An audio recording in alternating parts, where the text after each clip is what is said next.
Ladies and gentlemen, children of all ages, this is segment number 2 of my new channel called $1 In segment number 1, we reviewed some of the gods that appear on the $1 bills, which I have formed a new channel, this channel called $1 as a companion channel to my Hoodwinked by an Angel channel.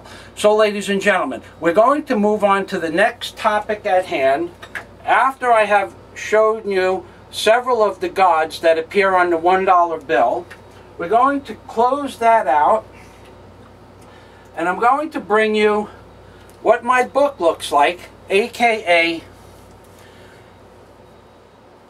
Angels on the Ark by Michael Fazio, a book that I would like to take credit for writing, but in fact the information that I portrayed to the planet Earth is on such a scale that the information couldn't possibly have come from my little mind, because I'm not so smart, you know. The information came from somewhere, and I did the research, and I studied, and I learned. I learned about Euclidean optics. I learned about geometry. I learned about the way the artist was supposed to have created the emblem and insignias and logos on the $1 bill. And what I learned is that it's all nonsense, because he couldn't have done so. What I learned is that the symbols, symbology, the ideograms, the glyphs, the pictographs, the ideograms that appear on the $1 bills, that which I call $1 gods because they represent the different gods throughout history, what I have discovered is that these $1 gods and all the pictographs that appear on the $1 bills have been in existence by some creature, entity, or deity that has been in control of this world for sure, which is proof positive in my book, aka Angels on the Ark, that can be purchased at Amazon by any link underneath my videos. I have proven beyond doubt that these gods and all the ideograms and pictographs on the $1 bills are in fact representations of civilized nations that have existed on the planet Earth for the last 20,000 to 50,000 years. But moving past that, this is a detailed of the book once you get to my link underneath any of my videos, and you can see that the book is in chapters, and by pressing any button, let's go and push the button Dragon. This was the name of my barge, the Dragon, which is I purchased in Traverse City. Or you can go to the Great Pyramid and chapter 9. The book is fully expandable,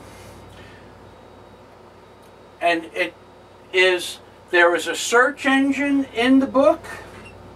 There is the ability to go from chapter to chapter. You can zoom in on anything you like in the course of the book itself, and I discuss in the book all the different chapters of the Bible pertaining to the pictographs on the $1 bills.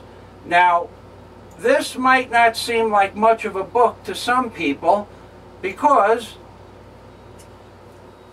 I am not an author, and I don't pretend to be an author. I am a regular knock-around type of guy that was somehow given this information by this entity. When I had been stabbed to death on December 15, 1970, it made me aware, and I spent the next 44 years up until today trying to prove the existence of God, and what I discovered, in fact, is that there is a codex between the Bible and the $1 bills, and that the codex between the pictographs, ideograms, glyphs, and the words in the Bible are directly related to one another.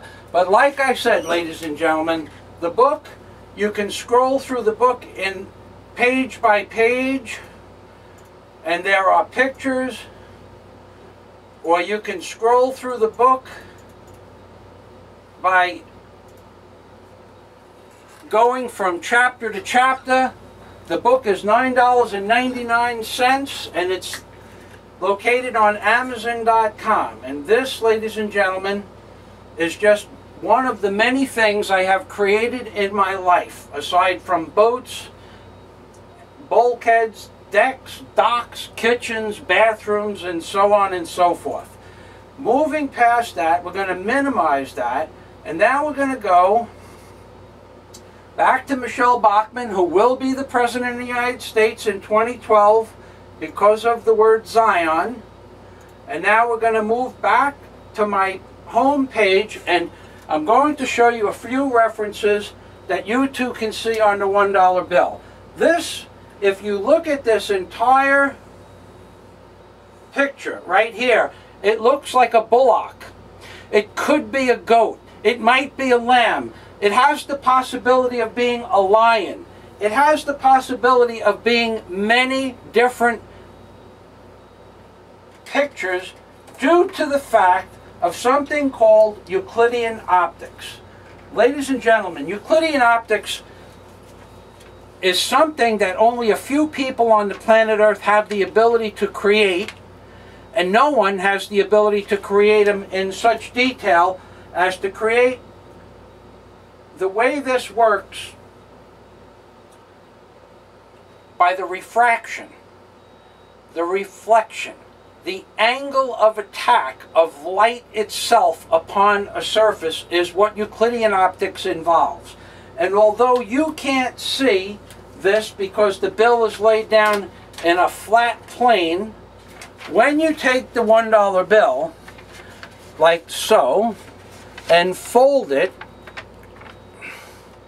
on an, or roll it like this, this is Euclidean optics. And what you see is, depending on the way you fold the $1 bill, is you see a different angle of attack of the possibility that this might be the bullock that the Lord God is supposed to be talking about.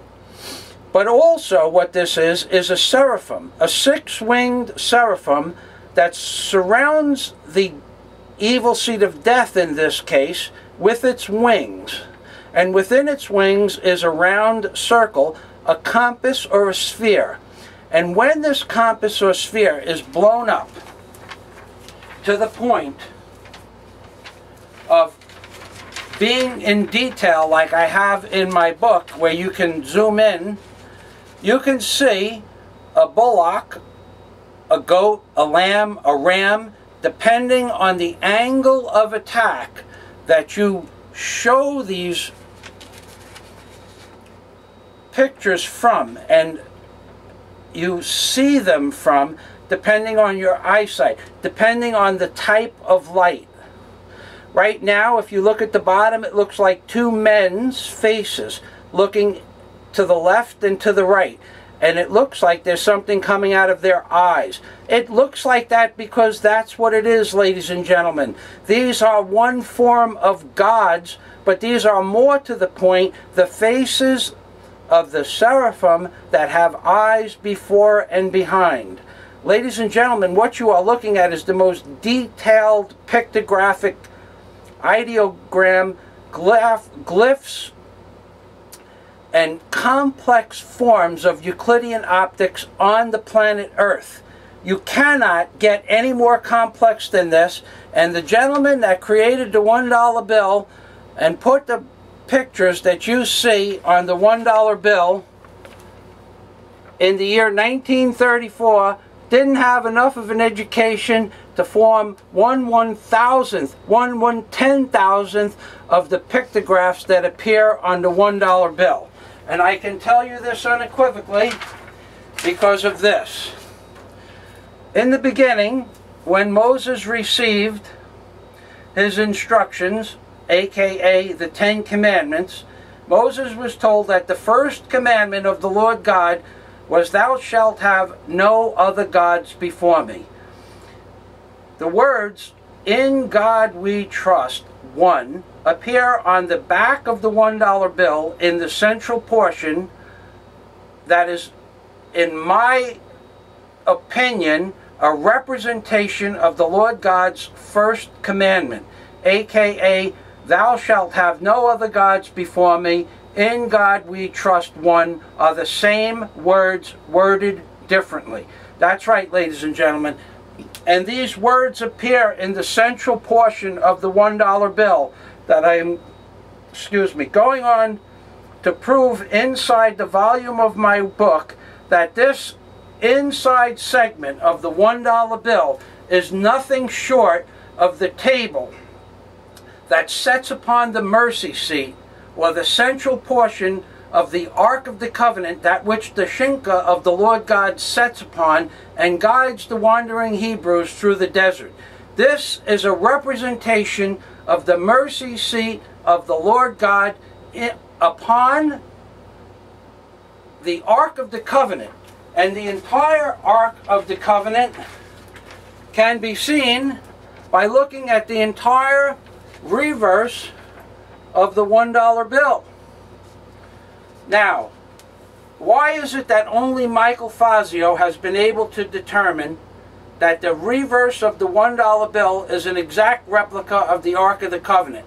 It is because I spent 38 years before I discovered this in the year